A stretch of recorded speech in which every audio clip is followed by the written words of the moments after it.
my name is Lena Vibey, and I'm going to show you how to make the perfect chocolate chip cookie.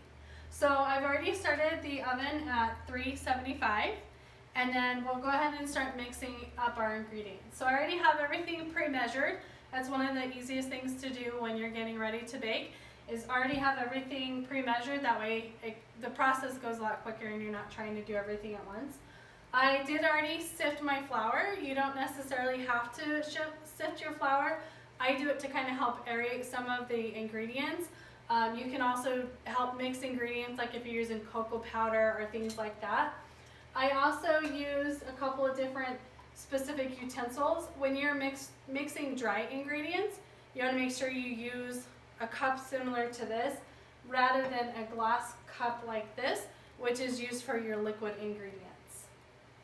And then from there, I also have my measuring spoons, my teaspoon, and my half a teaspoon that measured my baking soda, baking powder, and sea salt in here.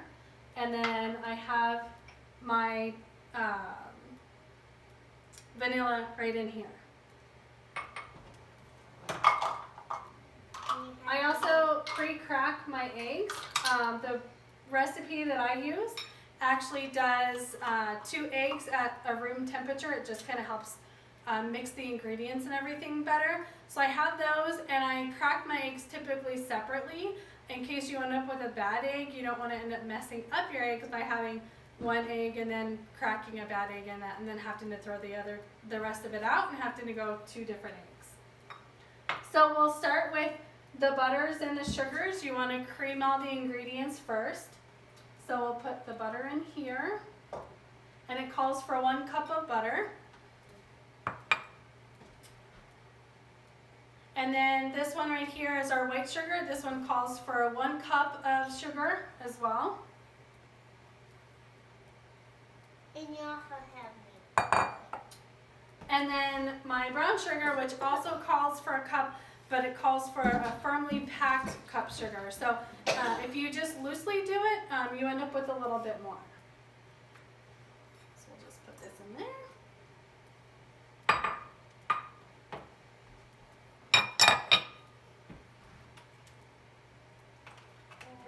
Beaters and so forth don't really make a difference. I have just a standard mixing thing that I use. I do have other types of mixers that are much bigger, but this is what I use to bake my cookies.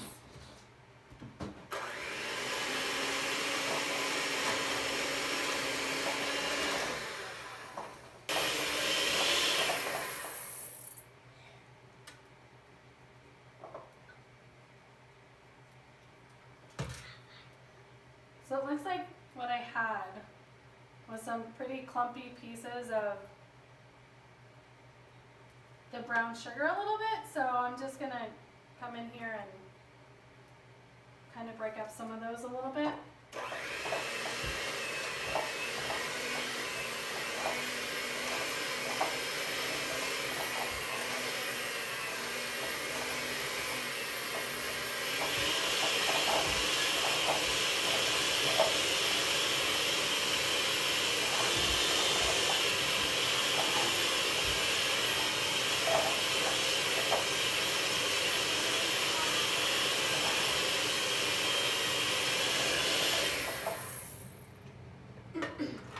So once we have those mixed,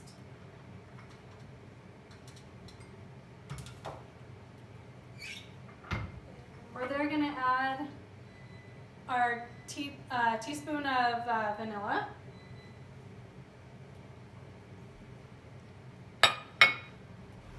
And then our 2 eggs.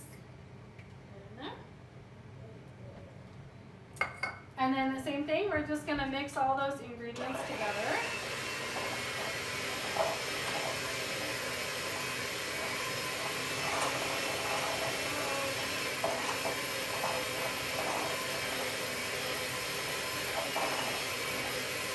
Flour is used in a lot of different recipes. When you're doing cookies, you want to make sure that you have an all-purpose flour, not a bread flour, because it's going to act a little bit differently in your recipes. So making sure that you use an all-purpose flour when you bake cookies. I've never really noticed if a bleached or an unbleached really makes a difference. But I don't do that much experimentation when it comes to baking.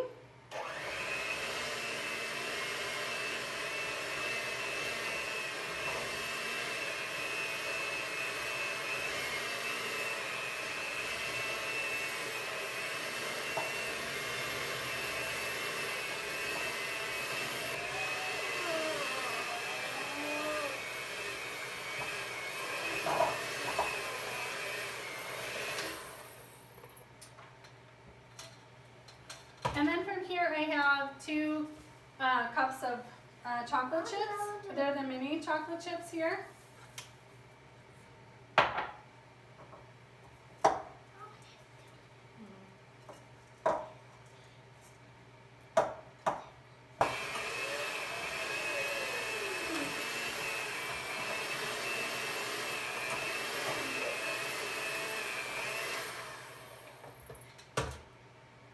So the mini chocolate chips is a little bit more chocolate chips than I'd like. So I'm probably just going to use about 1.5 cups rather than the 2 cups.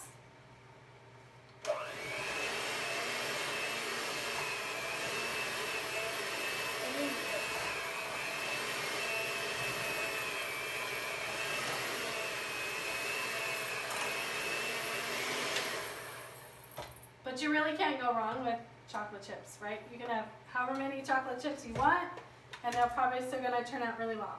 So here I have my cookie dough right here, and then I have my oven again already preset to 375. So then over here what I'm going to do is basically take a cookie scoop and scoop them onto a baking sheet that has parchment paper on them. This just essentially helps with not sticking. I do have another type of cookie sheet under there, so if you don't have parchment paper, usually it's not that big of a deal. I'd probably just grease it. So just take the cookie scoop here, place them there. This is just kind of nice to have so you can kind of have some even sized cookies. Your hands will work just fine if you decide to use your hands to just kind of for the cookie dough. Some of these are probably going to have a little bit more cookies in them than the other ones.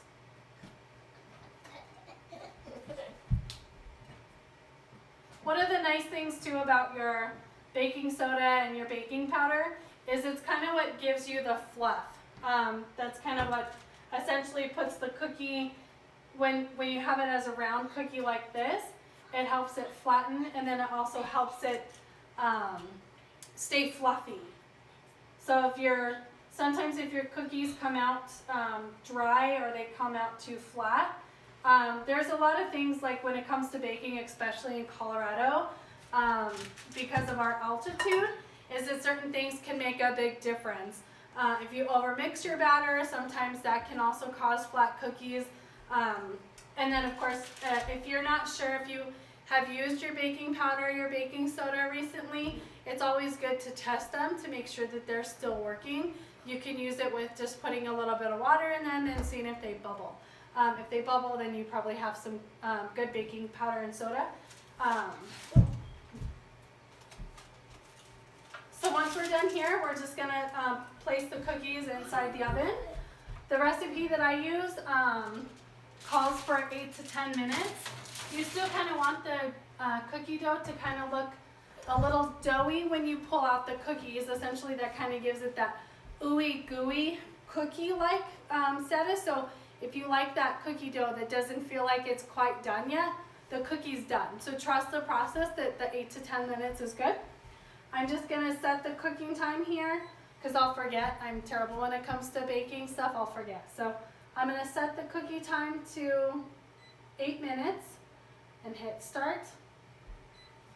And then just kind of keep an eye on the cookies from there. Once I see that they just started to brown, that's when I'm going to pull them out of the oven. So anywhere from 8 to 10 minutes. Once those cookies are done, they're done. And then I have this nice little Christmas tin box that I'll end up putting the cookies in.